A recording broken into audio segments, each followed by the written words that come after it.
नमस्कार बच्चों। बच्चों, YouTube पर आपने ऐसे वीडियोस तो लास्ट के टाइम पर जरूर देखे होंगे कि जब नीट का 15 दिन बचे या नीट का 1 महीना बचा हो तो अब हमको क्या करना चाहिए। लेकिन बच्चों, जब आप नीट की स्टार्टिंग कर रहे हो तो आपको 15 दिन या 1 महीने का क्या टारगेट होना चाहिए ये भी बहुत जरूरी है। तो बच्चों, इस वीडियो में मैं आपको बताऊंगा कि अगर आप नीट 2025 के एस्पिरेंट हैं और नीट 2025 को फोड़कर डॉक्टर बनना चाहते हैं तो आपके स्टार्टिंग के 1 मंथ का क्या टारगेट होना चाहिए। बच्चों, आप किसी माध्यम से प्रिपरेशन कर रहे हो, आप ऑनलाइन प्रिपरेशन कर रहे हो, आप ऑफलाइन प्रिपरेशन कर रहे हो, आप सेल्फ स्टडी की प्रिपरेशन कर रहे हो, कैसे भी प्रिपरेशन कर रहे हो, अगर आप नीट 2025 के एस्पिरेंट हैं तो ये वीडियो आपके लिए बहुत इंपॉर्टेंट है। इसलिए वीडियो स्टार्ट करने से पहले मेरी आप सबसे एक गुजारिश है कि ये वीडियो आप पूरा देखें, तभी आपको मैक्सिमम लाभ मिलेगा। तो चलिए, जैसा मैंने आपको बताया इंट्रो में कि 1 month target for NEET 2025 aspirants. बच्चों, मैं 6 या 7 ऐसे पॉइंट बताऊंगा जो हर नीट 2025 एस्पिरेंट को पहले स्टार्टिंग के 1 महीने में कर लेने चाहिए। ठीक, तो चलिए आइए वीडियो को स्टार्ट करते हैं। बच्चों, point number 1, know your exam. अपने एग्जाम के बारे में जानें। भले ही आप नीट की तैयारी कर रहे हो या आप जेई की तैयारी कर रहे हो, आपको पता होना चाहिए कि आपके एग्जाम का सिलेबस क्या है। आप जानते हैं बेटा, सिलेबस अभी अपडेट हुआ है, एनसीईआरटी बुक्स अपडेट हुई हैं, तो आपको बहुत अच्छे से पता होना चाहिए कि आपके एग्जाम का सिलेबस क्या है। और साथ ही आपको यह भी पता होना चाहिए कि आपके एग्जाम पे किस तरह के क्वेश्चन आते हैं। जैसे बेटा, बदलते हुए ट्रेंड के हिसाब से बात करें, अभी 5 मई को रिसेंटली नीट का एग्जाम कंडक्ट हुआ पूरे देश में। बच्चों, सारे बच्चे समझते हैं कि बस नीट में ऑब्जेक्टिव क्वेश्चंस ही आते हैं, है ना। किसी बच्चे से पूछो कि नीट में किस कैटेगरी के क्वेश्चंस आते हैं तो बच्चे के दिमाग में एक ही चीज रहती है कि सर ऑब्जेक्टिव क्वेश्चंस आते हैं, 4 ऑप्शन दिए होते हैं, हमको टिक करने होते हैं। बेटा, इस बार या पिछले 2-3 सालों से ऑब्जेक्टिव क्वेश्चंस तो आ ही रहे हैं, साथ में इसके अलावा कुछ और तरह के क्वेश्चंस आ रहे हैं।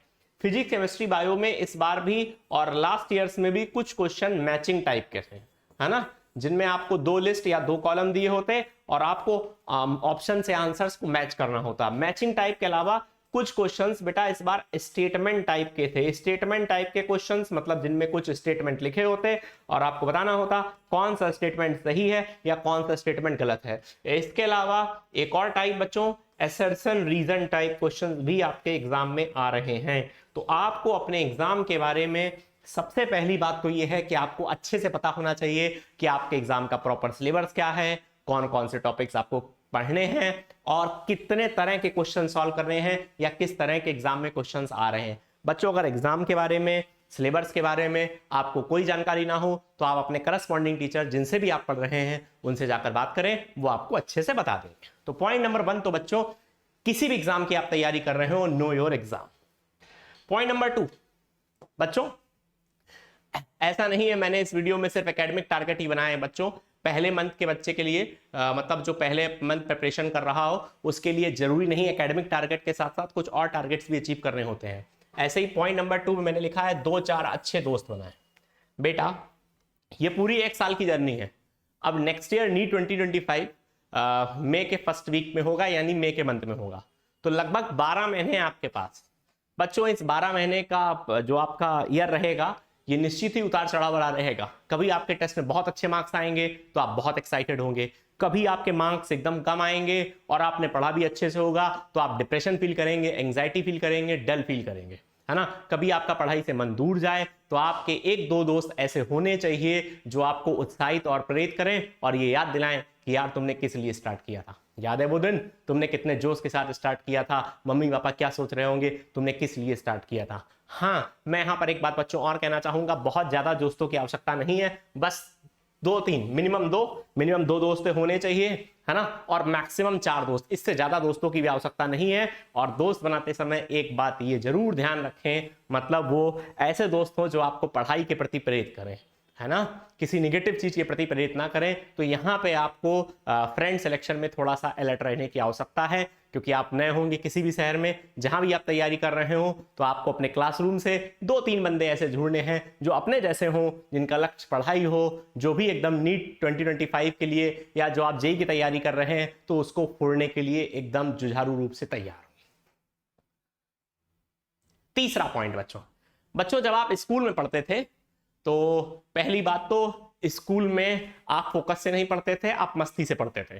और मस्ती से पढ़ते भी थे और सारे सब्जेक्ट्स एकदम सीरियस नहीं पढ़ते थे। बीच में कभी इंग्लिश का पीरियड होता है, कभी हिंदी का पीरियड होता है, कभी कंप्यूटर साइंस का पीरियड, कभी आईपी का पीरियड। तो ये एक ऐसे सब्जेक्ट्स थे बीच में जिनको आप रिलैक्स मोड में पढ़ते थे। अरे यार इनमें तो हम 2-4 दिन पहले पढ़ लेंगे और पास हो जाएंगे, इसमें बहुत ज्यादा टेंशन वेंशन की जरूरत नहीं है। लेकिन बच्चों अब आपकी 3 क्लासेस होंगी, फिजिक्स, केमिस्ट्री, बायो, अगर आप नीट की तैयारी कर रहे हैं, और तीनों क्लासेस 2-2 आवर्स की होंगी। तो ये हो गया 6 घंटे। बच्चों आपको 6 घंटे पूरा फोकस के साथ पढ़ने की आदत डालनी है। तो 2 आवर्स की तीनों क्लासेस में रेगुलर फोकस करने की हैबिट डालनी है आपको स्टार्टिंग के 1 मंथ में। बच्चों कई बार ऐसा होता, इतने लंबे समय तक सीरियसनेस के साथ और फोकस के साथ बच्चों की बैठने की हैबिट नहीं होती है, पर स्टार्टिंग के 1 मंथ में आपको यह हैबिट डाल लेनी चाहिए कि आप 5 से 6 घंटे लगातार फोकस के साथ तीनों सब्जेक्ट्स को पढ़ पाएं। ये बड़ी ही इंपॉर्टेंट बात है, क्योंकि बेटा अगर आपने क्लास में ही अटेंशन नहीं पे किया तो फिर घर पे आपको कॉन्सेप्ट समझने में या जब आप न्यूमेरिकल सॉल्व करेंगे तो निश्चित ही प्रॉब्लम्स आने वाली है। ठीक, तो this is point number 3। Point number 4, बच्चों जब आप स्कूल में होते हैं, जब आप बोर्ड के लिए पढ़ाई कर रहे होते हैं, तो एक बात याद रखिएगा, आप घर पर सेल्फ स्टडी पर उतना फोकस नहीं करते हैं, सेल्फ स्टडी पर उतना फोकस नहीं करते हैं। लेकिन जब आप नीट की तैयारी कर रहे हो तो आपको सेल्फ स्टडी पर बहुत फोकस करना है। स्टार्टिंग में बेटा सिलेबस हल्का हल्का चलता है, आसान लगता है बच्चों को, लेकिन एक बात बता दें, अगर आप रेगुलरली घर पर सेल्फ स्टडी नहीं करेंगे तो फिर जब सिलेबस बढ़ेगा तो आपको निश्चित ही प्रेशर फील होने लगेगा। इसलिए स्टार्टिंग से पहले मंथ में ही 6 से 7 घंटे घर पे सेल्फ स्टडी करने की आदत डालनी है। बेटा मैं ये नहीं कह रहा हूं कि एक ही दिन में, जिस दिन आप फर्स्ट डे कोचिंग ज्वाइन करो, पहले दिन तैयारी स्टार्ट करो, घर पर 7 घंटे पढ़ने लगो, है ना। जो भी आपका टाइम है, मान लो पहले दिन आप 2 घंटे पढ़ पा रहे हो तो धीरे धीरे इस टाइम को बढ़ाना है और 1 मंथ के अंत तक ऐसा हो जाना चाहिए कि आप आराम से 6 से 7 घंटे अपनी टेबल और चेयर के साथ बैठकर सेल्फ स्टडी पर ध्यान दे पाएं। फिजिक्स, केमिस्ट्री, बायो पूरा प्रॉपर अच्छे से पहले क्लास का कंटेंट रिवाइज करें, जो क्वेश्चंस रिलेटेड हैं उनसे क्लास में कराए गए हैं उनको कॉपी पर सॉल्व करने का प्रयास करें, और जो एक्स्ट्रा क्वेश्चंस डीपीपी वगैरह आपको मिली हैं उनको करने का प्रयास करें। तो इतना सेल्फ स्टडी में आपको समय देना है। पॉइंट नंबर 5, अपनी वीकनेस को पहचानो और उन पर वर्क करो। बच्चों अगर आप नीट एस्पिरेंट हैं तो बेटा हर नीट एस्पिरेंट की वीकनेस अलग अलग होती है। जैसे ज्यादातर नीट एस्पिरेंट्स चूंकि मैथ से डरते हैं तो बेटा हो सकता है कि आपकी कैलकुलेशन पावर वीक हो, आपकी कैलकुलेशन स्किल्स वीक हो, है ना। तो मान लीजिए ये आपकी एक कमजोरी है, तो बेटा आपको पहले मंथ में ही अपनी कमजोरियों को पहचान लेना है और उन पे वर्कआउट करना स्टार्ट कर देना है कि मुझे कैलकुलेशंस की डेली 15 मिनट या 20 मिनट प्रैक्टिस करनी है, और ताकि मेरी कैलकुलेशंस अच्छी हो जाएं। और फिजिक्स और फिजिकल केमिस्ट्री जिसमें मुझे कैलकुलेशंस की जरूरत पड़ती है वहां पे भी हमारा क्वेश्चन गलत ना हो। कई बार बच्चों क्या होता है, बच्चों को क्वेश्चंस तो आते हैं लेकिन अब पता चला कैलकुलेशन ही नहीं आ रही है उनको, है ना। तो कैलकुलेशन की वजह से ही वो सही उत्तर तक नहीं पहुंच पाते हैं। हो सकता है बेटा आपकी मेमोरी पावर वीक हो, है ना। हर बच्चे की बेटा कमजोरियां अलग अलग होती हैं, हर बच्चा यूनिक होता है इस मामले में। हो सकता है आपको चीजें याद ना रहती हो, है ना। हो सकता है आप फॉर्मूला लर्निंग में वीक हो, बेटा आपको इंपॉर्टेंट रिजल्ट जो क्लास में याद कराए जाते हो सकता है वो ही नहीं याद ना रहते हो। तो बेटा जब तक फॉर्मूले नहीं याद रहेंगे तब तक क्वेश्चंस कैसे आप कर पाएंगे। तो आपको पहचानना है कि क्या आपकी कमियां हैं। ऐसे ही बेटा हो सकता है आप कॉन्सेप्ट की अंडरस्टैंडिंग में वीक हो, आप क्लास में कॉन्सेप्ट उतने अच्छे से ना समझ पा रहे हो, है ना। तो बेटा ये आपको अपनी कमियां पहचाननी है ना। हो सकता है, इसके अलावा हो सकता है बेटा जो बच्चे हिंदी में अध्ययन से पढ़ते हैं शुरुआत में उन्हें थोड़ी बहुत लैंग्वेज प्रॉब्लम भी आती है, लेकिन अगर वो बच्चे डटे रहते हैं तो वो लैंग्वेज प्रॉब्लम कुछ ही दिन में दूर हो जाती है। तो बेटा मैंने ये कुछ जनरल मिस्टेक्स लिखी हैं, आपको पहचानना है। बेटा हर व्यक्ति को अपनी कमियां और अच्छाइयों के बारे में, स्ट्रेंथ और वीकनेस के बारे में पता होता है। तो अपनी वीकनेस आपको एक कॉपी पर लिखनी है और उस पर वर्कआउट करना भी स्टार्ट कर देना है। डेली क्या एक्शन लेना है, सिर्फ लिखनी ही नहीं है, उस पर थोड़ा बहुत एक्शन भी लेना है ताकि वो कमियां जल्द से जल्द रिमूव हो जाएं और आगे आपको पढ़ाई में कोई दिक्कत ना आए। पॉइंट नंबर 6, बच्चों जब आप स्कूल में पढ़ते थे तो आपकी अप्रोच रहती थी थ्योरी की, लेकिन आपको बता दें नीट के एग्जाम में क्वेश्चंस ज्यादा आते हैं या किसी भी कंपटीशन में क्वेश्चंस ज्यादा आते हैं, तो इसलिए क्वेश्चन ओरिएंटेड स्टडी करना है।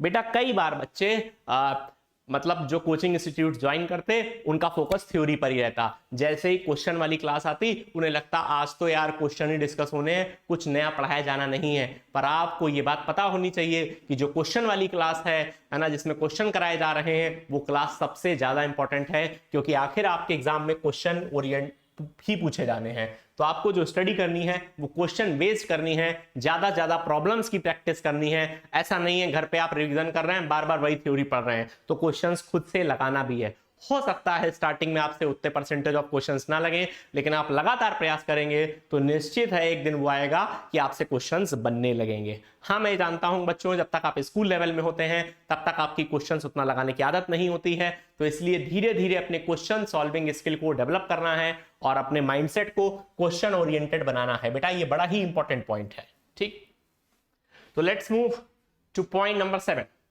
Point number 7 is the last point of this video.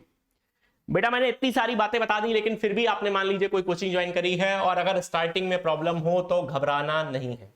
बहुत सारे बच्चे ऐसे होते हैं जिन्होंने किसी कोचिंग को ज्वाइन किया, 4-5-10 दिन हुए हैं और उसके बाद उन्हें प्रॉब्लम हो रही है, तो उनको लगने लगता है या तो मुझ में कमी है या तो हमारे टीचर्स में कमी है। ऐसा बिल्कुल भी कुछ नहीं है, घबराना नहीं है। अपनी प्रॉब्लम को ले जाकर अपने टीचर से डिस्कस करना है।